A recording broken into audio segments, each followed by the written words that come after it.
If you're a parent, it's not a secret that kids like being naked. However, for some kids, the struggle to keep clothes on is for reals. So why is it that some kids just can't tolerate having their clothes changed or having clothes on at all? Here's why.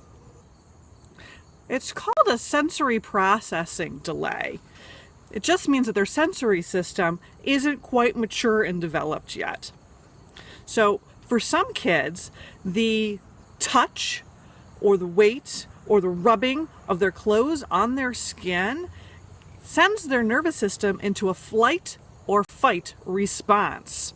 That's not a comfortable place to be. No wonder they run for the door as soon as they see you pull out the pajamas they're supposed to put on.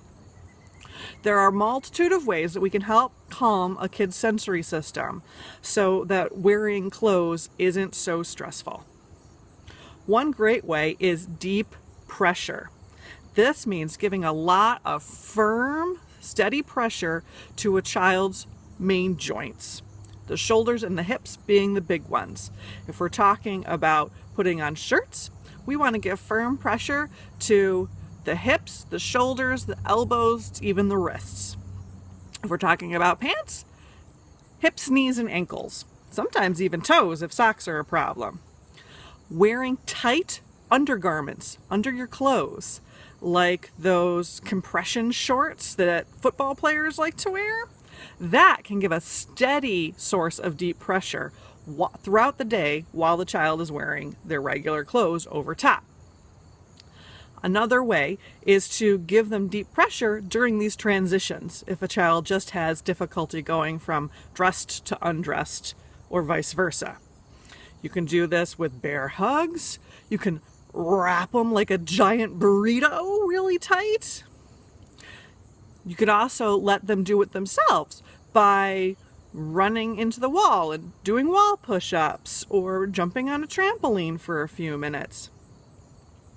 Another thing that we want to do, especially for younger children or those that have trouble understanding daily routines, is to give them the warning that it's coming. We don't want this flight or fight response coming on top of, oh my gosh, it's time to change already. Now, if your child suffers from anxiety, you may want to do this in different ways. Sometimes the knowledge that it's coming can make it worse. Visual schedules are very helpful and can let the child kind of monitor their schedule themselves to know that it's coming, rather than mom and dad intervening all the time. Time to change, which can kind of sound like nagging. So if these little tricks to kind of give some deep pressure don't help your child and they are still ready to run away from changing clothes, you're going to want to contact an occupational therapist so that a sensory diet, sensory buffet, sensory program, whatever you want to call it, can be developed for this individual.